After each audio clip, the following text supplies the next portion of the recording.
ब्रह्मानंदं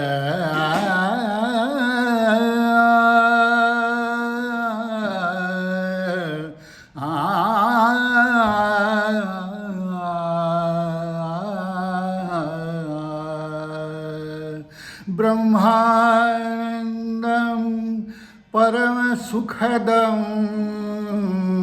केवलं ज्ञानमूर्तिं द्वन्द्वातीतं गगनसदृशं तत्त्वमस्यादिलक्ष्यम् एकं नित्यं विमलमचलं सर्वधी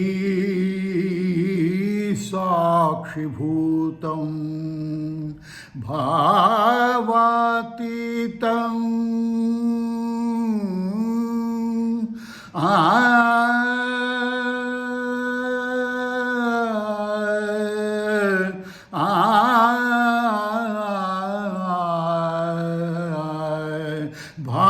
भावातीतं त्रिगुणरहितं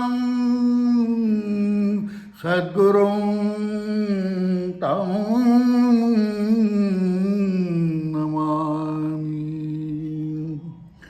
श्री गणेशाय नमः, श्री सरस्वत्यै नमः, श्री कुलदैवताय नमः, श्रीपाद श्रीवल्लभाय नमः, श्री नरसिंह सरस्वत्यै नमः।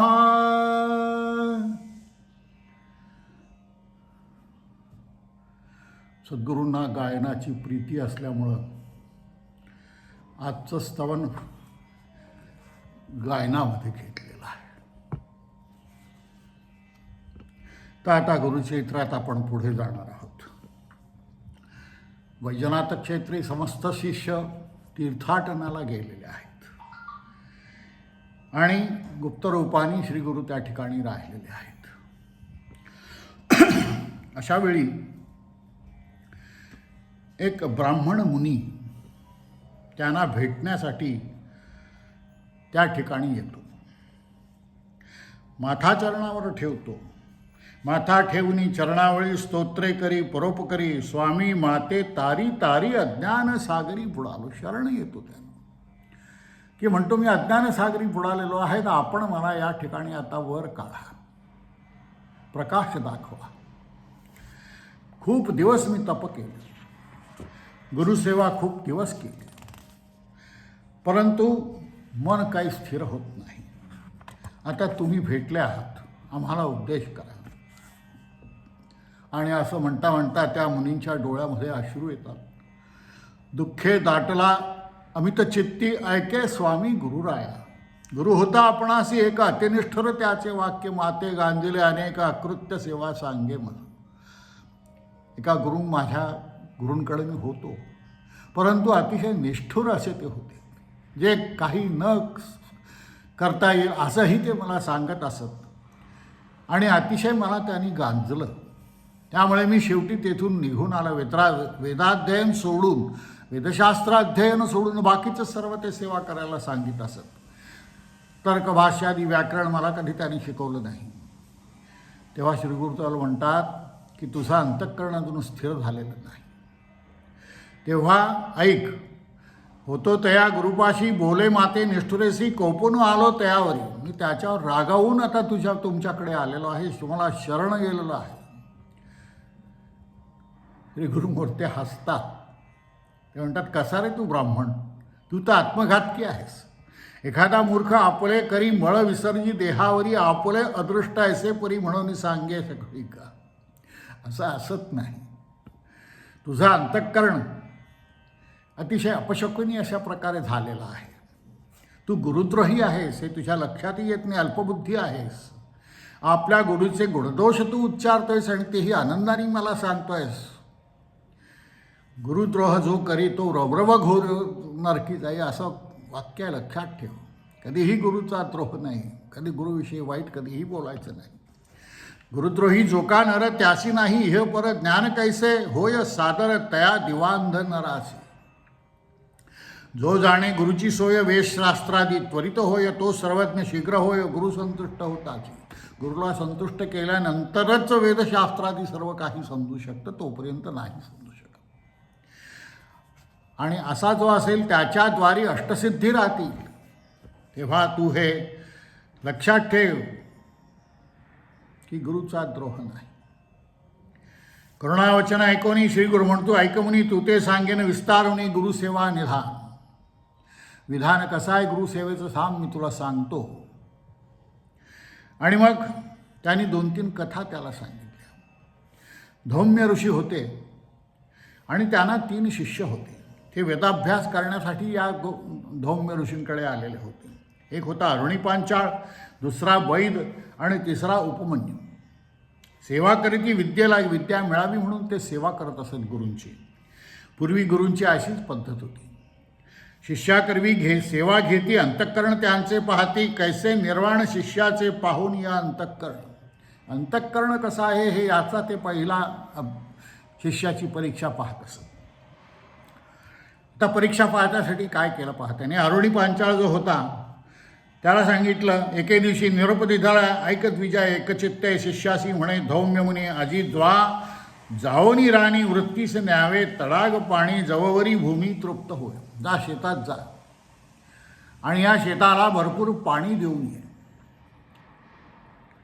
असे वृत्ती तळे खाली, ते जे काय तळं आहे ह्या शेताच्या खाली आहे, तेथे पेरली असे साळी उदक नेऊन तेथे घाली शीघ्र म्हणे शिष्यासी. तेव्हा तिथे जाऊन ते आता त्या शेताला पाणी देणं आवश्यक आहे. साळी पेरलेली आहे, जा त्वरित जा आणि त्या शेताला भरपूर पाणी देऊन ये. ऐसा गुरुनिरोप होता, गेला शिष्य धावता, झाला तटाका ते पाहता कालवा थोर. त्या शिष्याच्या तटावर, त्या शेताच्या तटावर मोठा कालवा होता. भरपूर प्रमाणात पाणी होतं, अतिदरारा गरजत, वृत्तीभूमी असे उन्नत. परंतु ती भूमी उंच होती, शेत उंच होतं त्या पाण्यापेक्षा. त्याला लक्षात येणं की आता काय करावं की हे पाणी शेतात जाईल. त्यांनी पाहिला, शिळा दगडा आणल्या, बांधिता उदकाआड पाणी जात असे धडाड जाती पाषाण वाहून. पाषाण तिथे घेऊन पाहिले, शिळा तिथे राहून पाहिलं त्या पाण्याला, परंतु त्या टिकत नसत. इतकं जोरात पाणी होतं की त्या शिळा ते दगड सगळे वाहून जात असत. अनेक प्रकारे प्रयत्न केल्यानंतर तो काय म्हणे, प्राण त्यजन निर्जारी गुरुचे वृत्तीनिमित्त. माझे प्राण गेले तरी चालतील पण गुरुची आज्ञा मी पाळणार. निश्चय करुणी मानसी मनी ध्यात श्री गुरुसी म्हणे, काय आता उपायासी योजिनी प्रयत्न करावा. आता तुम्हीच मला सुचवा उपाय. गुरुला शरण गेला. उदकाचे प्रवाहात घालिता पाषाण जाती वाहता, आपण आड पडो म्हणत निर्धारिले ते वेळ. तर पाषाण वाहून जातात का, आता मी स्वतःच त्या तटावर झोपतो, पडतो त्या ठिकाणी आणि पाणी अडवतो. ऐसा शिष्य शिरोमणी निवारण करी तत्क्षणी वृत्तीकडे गेले पाणी प्रवाहाचे अर्ध देखा. असं म्हटल्यानंतर मात्र तो प्रवाह त्याच्या शरीर तिथे आडवं झाल्यामुळे त्याच्या शरीराला आडून ते पाणी शेतात जायला लागले. अर्धे पाणी जैसे वाहे वाहत असे नित्यभरे. अर्ध वाहून चाललं पण अर्ध ते शेतात चाललं. त्यामध्ये शिष्य कैसे बुडविले अंग आपुले, ऐसा शिष्य त्या स्थानी बुडाला असे प्रवाह पाणी. गुरुची वृत्ती झाली धणी उदके पूर्ण परियेसा. आता धौम्य मुनी वाट पाहतायत. दिवस गेला अस्तमानी, अद्यापी शिष्य नाही याची. ऐसे मनी विचारित गेला आपण वृत्तीत झाले असे उदक बहुत संतोषला. म्हणून विचार वाट पाहून धौम्य मुनी शेतात गेले. पाहतात तो काय शिष्य आडवा पडलेला आहे, पाणी अडवलं आहे, स्वतः आडवं पडून. परंतु गुरुचा शब्द खाली नाही जाऊ दिलेला. मग त्या शिष्याला तर हाका मारतात, अरे अरुणी उठ. आणि मग हा शिष्य उठून गुरुपाशी आला. पूर्ण त्या तळ्याला, त्या तळ्याचं पाणी, कालव्याचं पाणी भरपूर शेताला मिळालेलं होतं.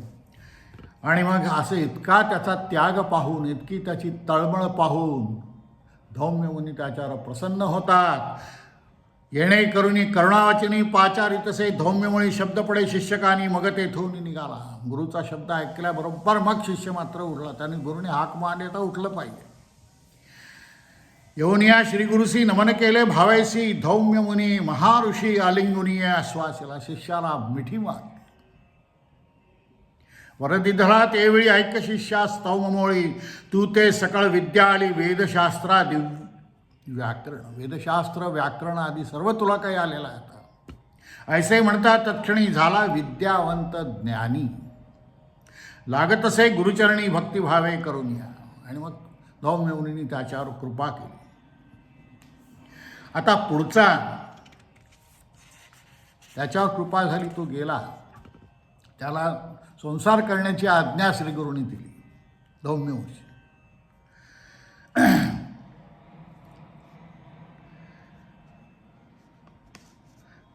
मग म्हणे धौम्यमुनी बारे शिष्या शिरोमणी, कष्ट केले बहुरानी आता धान्य आणावे. आता दुसरा हा जो आहे वैद, याला सांगतात की शेतं पिकलेलं आहे, तिथलं धान्य घेऊन ये.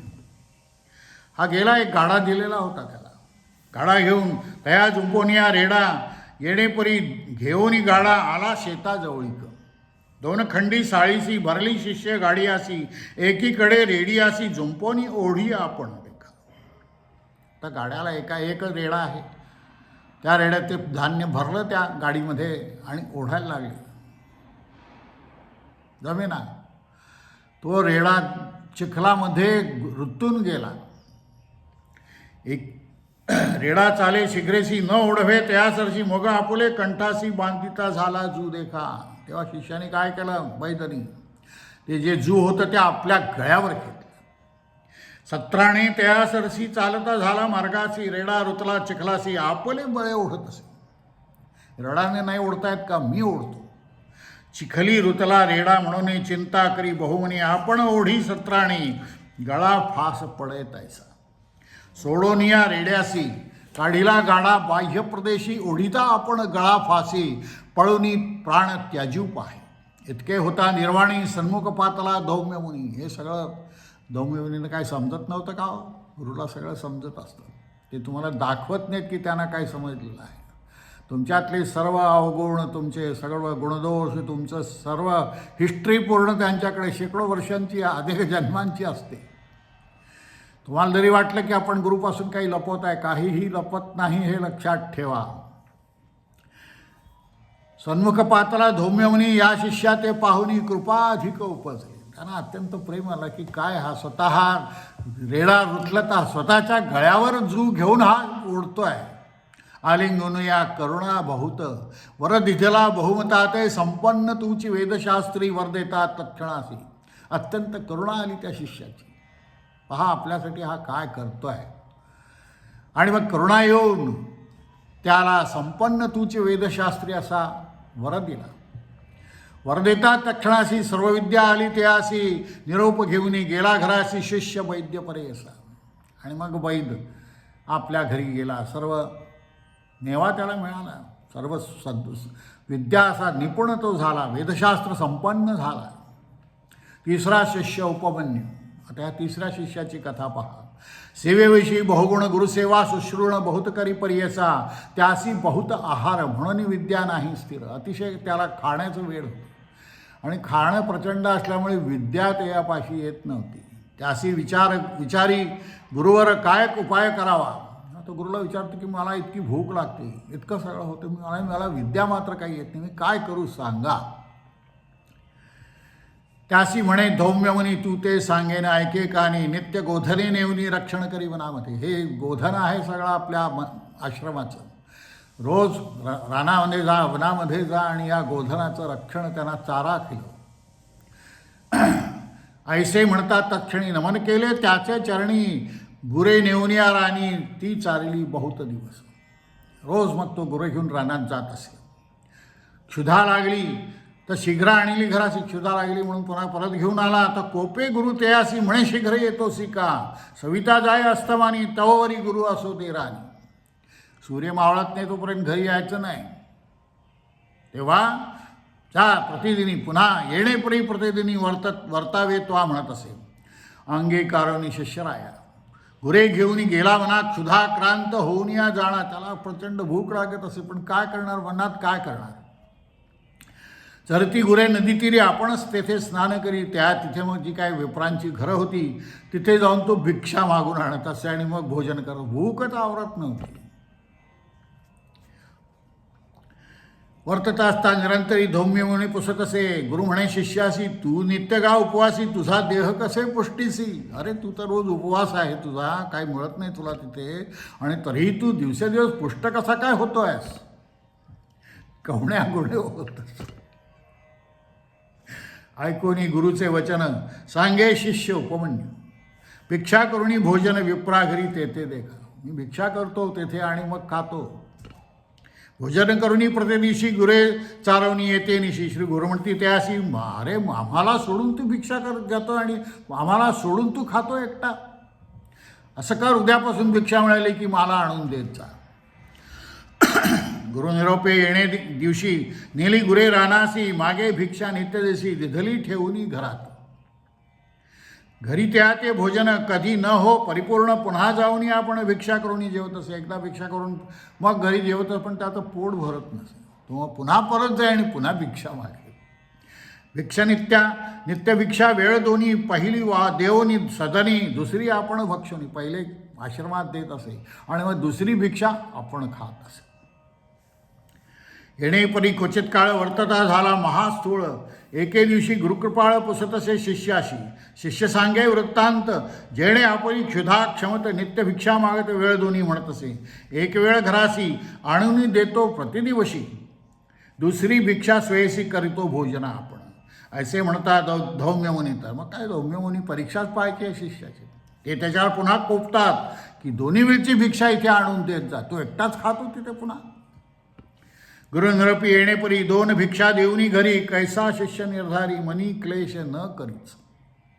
गुरे सहित राहण्यात असे शिष्य क्षुधाक्रांत. गोवत्स होते स्तनपित देखत असे ते असे. पाहतो की हे वासरू गायीना दूध पिताय गायीचं आपल्या आईचं. स्तनपित वासरासी उच्छिष्ट गळे संधीसी. जे काय उच्छिष्ट त्यातलं गळत असे हा तेवढंच घ्यायचा, नाहीतरी ते वायात जाणार या भूमीवर. म्हणून जवळ पै गेला आपण असे क्षुधाक्रांत. म्हणून गेला धावत पसरवून या दोन्ही हात धरी उच्छिष्ट क्षीर देखा. ऐसे क्षीरपान करी तेणे आपण उदर भरी. दोन्ही वेळा भिक्षा घरी देतसे भावभक्तीने. भक्तीने त्याचं नाईलाजाने कंटाळून असा देत नसे. गुरुची आज्ञा पाळत होता तो. अधिक पुष्ट झाला आपण. म्हणे गुरु अवलोकन, ही पाहोयाचे शरीररक्षण कैसा स्थूळ हात. कसं काय अजूनही जाळजाळच होऊन राहिला हा.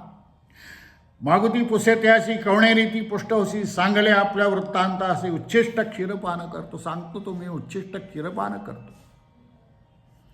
ऐकोनी म्हणे शिष्याशी, मतिहानी होय अरे उच्छिष्ट खाऊ नये, बुद्धी नष्ट होते. मतिहानी होय उच्छिष्टेसी. दोष असे बहु असी भक्षू नको. नाही तू उष्ट असं खायचं नाही. दुसरे दिवशी क्षुधतेरू काय करू म्हणत असे. आता काय करावं, जे काय करावं त्याला गुरु विरोधच करतो. येणेपुरे गुरेसहित जात होता रानात. गळत होते क्षीर बहुत एका रुईच्या झाडाशी. रुईच्या झाडाला दूध गळत होतं, चीक. अरे वा म्हणे, हे तर काही उच्छिष्ट नाही आहे. पान करू तृप्तोदर म्हणून तेथे बैसला. पाने तोडोनी द्रोण करी तह्यामध्ये क्षीरभरी. घेत होता धडीवरी तव भरले डोळ्यात. पानांचा द्रोण केला, द्रोणामध्ये ते क्षीर भरलं. रुईच्या झाडाचं चीक पांढरं, त्याला हे दुधासारखंच वाटलं. आणि मग ते पिता पिता डोळ्यामध्ये केलं आणि तो आंधळा झाला. तेणे गेल्या दृष्टी दोन्ही हिंडतसे रानोवारिणी. गुरे न दिसती नयनी म्हणून चिंता करतसे. आता आंधळा झाला, गुरं कशी काय दिसणार. कष्टताही अक्षहीन चिंता करी तेसे गोधन. गुरे पाहो जाता राना पडला एके आडात. शेवटी ते गुरु पाहता पाहता एका आडात पडला. शेवटी तो पडवणी आडात चिंता करी अत्यंत.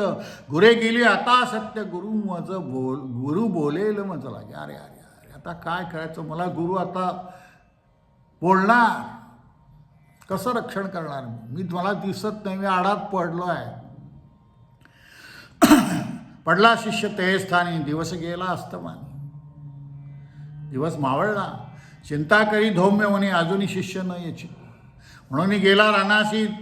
देखे तेथे गोधनासी. शिष्य नाही म्हणून क्लेशी.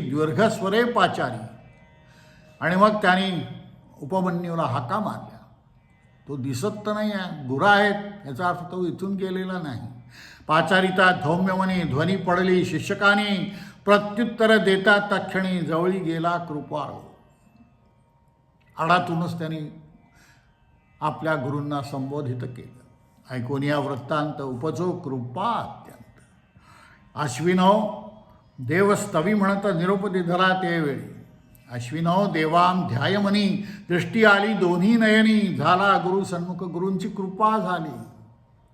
की काही केला आपला शब्द हा पाळतोय, कुठल्याही कठीण परिस्थितीत त्यातून मार्ग काढतोय, पण आपला शब्द तो वाया घालत नाही आहे. असं म्हटल्यानंतर त्या धौम्य मुनींच्या मनामध्ये अत्यंत कृपा आली. याच्यावर कृपा करावी अशी इच्छा झाली. संतोषोनी धौम्यमुनी तया शिष्या लिंगोनी. म्हणे शिष्या शिरोमणी, तुष्टलो तुझे भक्तिसी, प्रसन्न होनी शिष्यासी, हस्तस्पर्श मस्तिकेसी, वेदशास्त्रे तत्क्षणेसी आली तया शिष्याशी.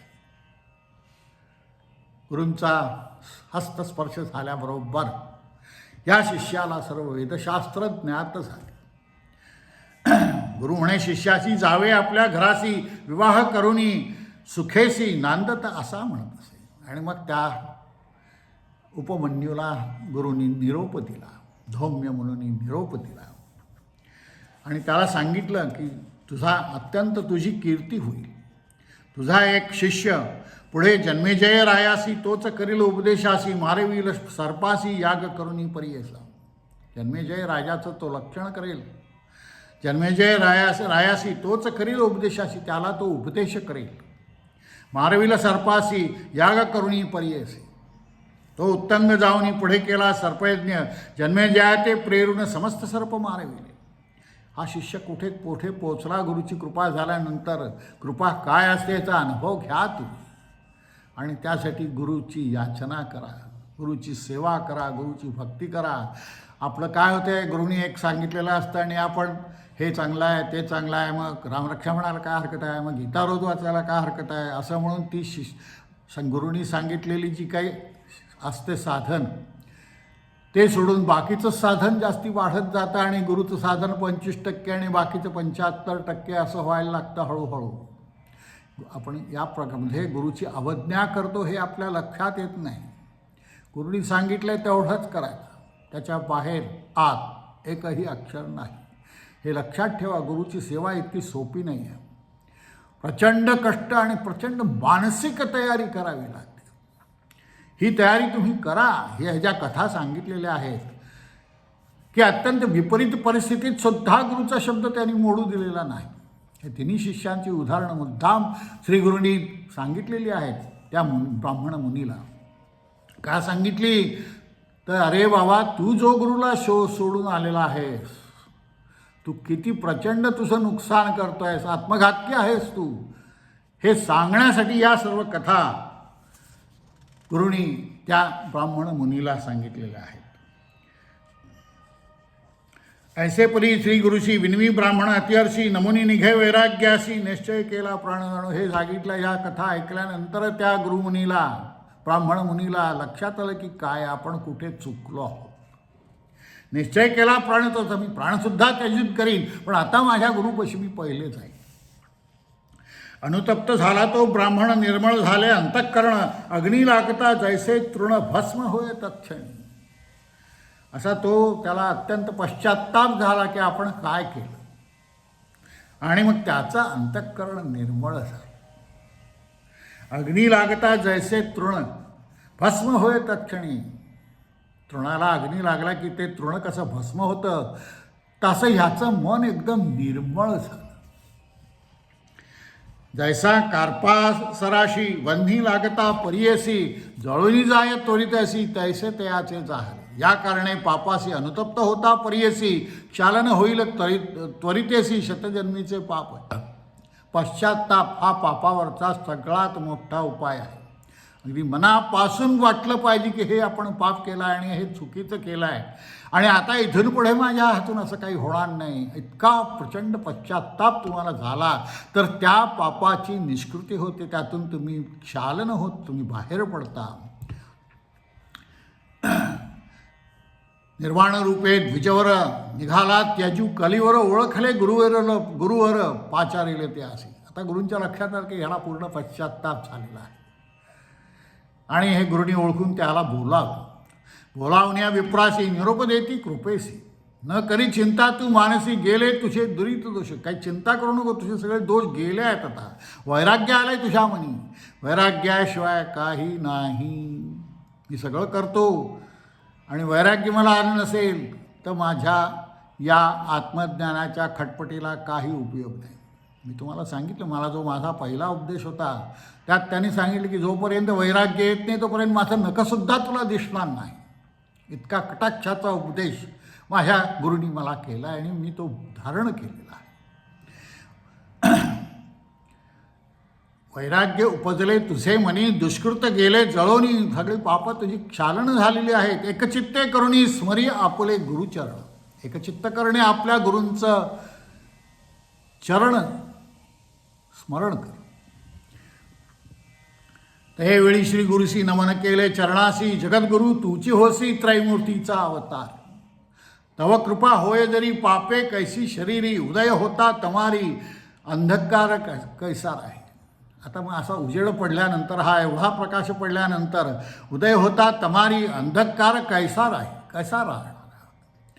ऐशा पर्य श्रीगुरुसी स्तुती करी भक्तेसी. रोमांच उठले अंगासी सद्गदित कंठ झाला.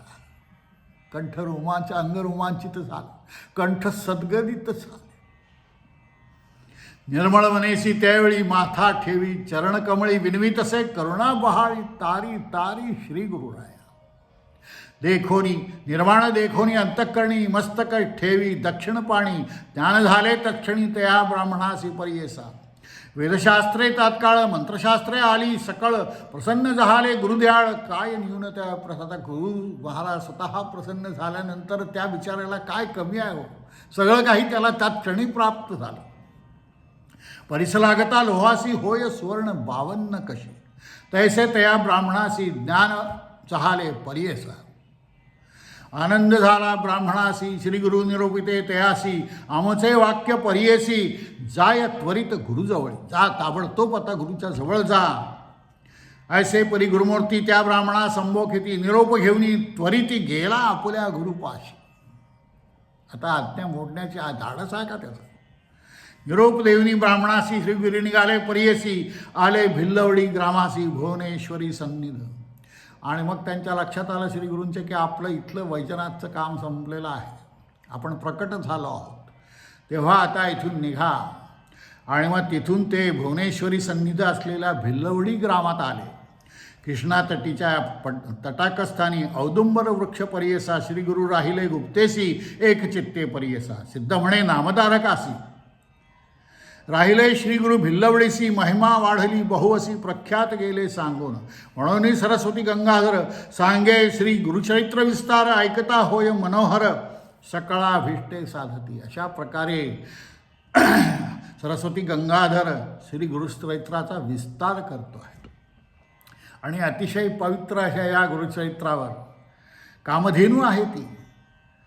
मनोहर असं ते गुरुचरित्र आहे. सकळाभीष्ट सगळ्यांचं अत्यंत कल्याण होईल अशा प्रकारे ते गुरुचरित्र आहे. विवेकबोधे शिष्य पवित्र. गुरुभजने पवित्र सर्व विद्या पावले.